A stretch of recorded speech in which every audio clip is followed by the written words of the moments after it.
Hey, what's up, everybody? This is Charles Sabanson, and welcome you guys to another episode of the DREAMERSPRO show, where we cover everything from sports, hot topics, classic debates, entertainment. And we give you guys a fresh perspective on things and how we see them. Well, it looks like the beat goes on because this story is still continuing to grow legs. But before we get into it, please make sure you like the video and sub to the channel. So what am I reacting to? Obviously, y'all are aware, we've all covered it now, of the explosive interview that LeBron James had on ESPN with Pat McAfee. That just set the world ablaze, right? Where LeBron took off the gloves and he was going at people like Stephen A. Smith, Brian Windhorst, and other people that he had issues with, right? So you have that. Then they reacted to it. I think the next day on ESPN First Take, and on the panel, they had Kendrick Perkins there as well. And while they were discussing it, Kendrick Perkins essentially said that, look, because LeBron is also promoting his new show, not his new show, a new season of the show, I guess you could say, Mind the Game, but this time with a former NBA coach, former two-time MVP, and Steve Nash. And some people like myself and others, including Kendrick Perkins, wondered, hey, look, there are a plethora of talented, smart brothers to work with. Hey, why don't you tap one of them on the shoulder and do a show with them? This is essentially what Kendrick Perkins said. And I said the same thing. Stephen A. Swift said the same thing. Others said the same thing. But apparently, Pat McAfee got wind of this conversation that was being had out there. And he decided to respond to it on his Twitter account with a very, very interesting post, kind of addressing people who are asking this question. But before we even get into what Pat McAfee had to say on Twitter, today's video is brought to you by our sponsor, Game Time. One of the things I love the most is making unforgettable memories with family and friends. And one of the things I hate the most is overpaying for tickets only to find out that there was a better deal out there. That's one of the reasons I started using Game Time. Game Time is the easy go-to app for last-minute tickets to sports, concert, and theater events across 60+ states in the US and Canada. Game Time saves me time, money, and stress by curating only the best deals, so I'm not wasting a whole bunch of time scrolling through overpriced tickets. Game Time Picks is my favorite tool. It highlights the best value seats instantly. No more guesswork, no more wasting time. For example, I'm very interested in the game between the Wizards and the New York Knicks. Here's what I like to do. I turn on all-in pricing so I know exactly what I'm paying for upfront. I check Game Time Picks to find out the most valuable deals. And finally, I pick the ticket I want. I choose between the cheapest deal, the great deal, or the amazing deal. Once you select the ticket you want, you can use their panoramic seat view to ensure you know exactly what you're getting before you buy. So take the guesswork out of buying tickets with Game Time. Download the app, create an account, and use code CLNS for $20 off your first purchase. Again, create an account and use redeem code CLNS for $20 off. And remember, whenever you support this sponsor, you're supporting this channel. Thank you. Okay, so let's get into what Pat McAfee said. He published this on the 28th, which was yesterday, and this post has 530,000 views at the time. And he said, I'm going to show it to you. Good morning, beautiful people. I still can't believe LeBron had a conversation with the white guy the other day, right? So that was what Pat McAfee said. So Pat McAfee is essentially responding to critics like Kendrick Perkins and others that say, hey, look, why don't you have any brothers on the show? Now, what is my take on this? Well, first of all, before I even get into my take, I saw an episode of Road Trippin' with Shannon Fry, Kendrick Perkins, Richard Jefferson. And Kendrick Perkins brought up this very point. He elaborated on his view.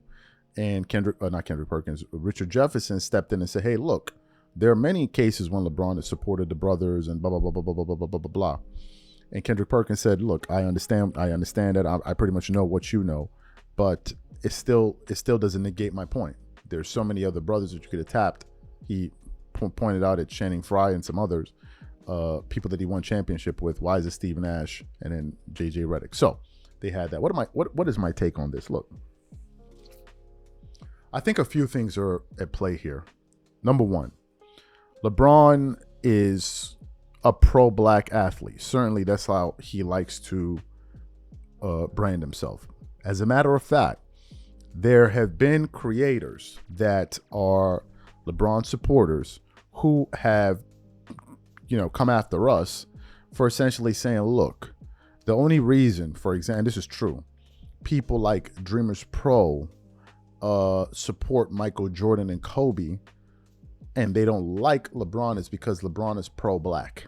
There are people like, he knows who he is, right? And therefore, by me supporting Michael Jordan, it must mean I'm a conservative, or I don't support blacks. I only pander to whites. And the same thing with Kobe Bryant. That's one of the reasons I have an issue with LeBron James, because LeBron is pro-black. Now, let's just run with that line of thinking momentarily. What that person is then saying, clearly, is that LeBron is pro-black. Well, let's just run with that for a second. If he is pro-black, you first of all have to understand what pro-black means. Pro-black means, this is just my understanding of it, I could be corrected. I'm not saying I'm the arbiter of truth and knowledge. A pro-black person to me is someone that is always ready to take a stand for blacks, always ready to support black endeavors, black businesses, and they don't hide it, right? Pro-black people are like, man, black-owned businesses, we're going to support them. We're going to promote them. Some of them even do it for free and all of those type of stuff. Those, to me, that's a pro-black, right? Supporting black causes. Some of them even take it as far as only going to HBCU, all of that stuff. That's my understanding of it. So if we're saying that LeBron is pro-black, even according to some of his own supporters that have come after us, then one begs to the question, which is, look, if this guy is pro-black, you guys are saying he's pro-black, you're coming after people like us who support Jordan, and you're saying we're secretly conservative, then why isn't he working with black creators? I mean, doing these shows with black NBA voices. You certainly understand the importance of optics.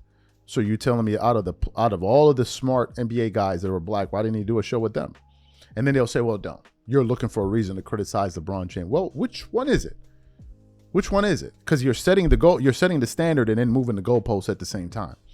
You're accusing us for not supporting him because he's pro-black. But then when we say, well, there are other black guys he could have worked with, oh, now you're being critical of him. Where do you stand in all of this?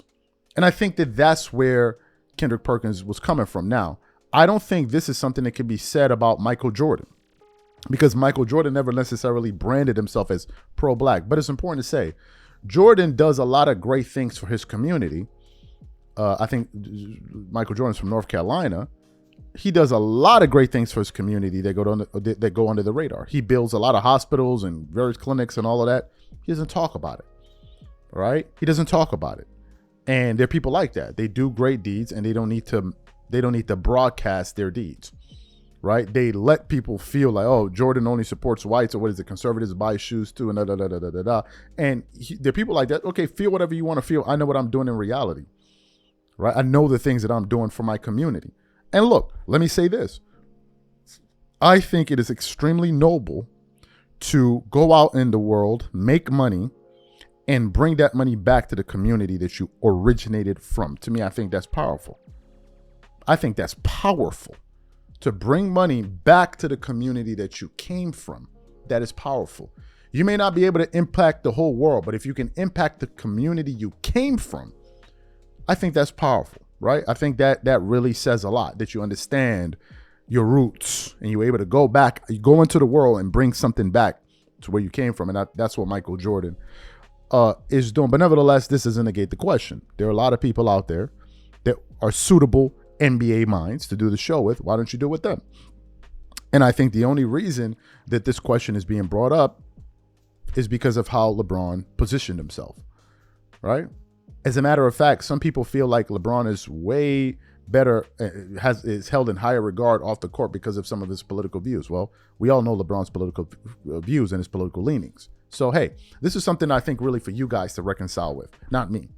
We're just pointing out some apparent incongruities that exist here. And I don't think we should be crucified for pointing this out. These are my thoughts. Whatever you guys think, please leave your thoughts in the comments, and we catch you on the next show. Peace.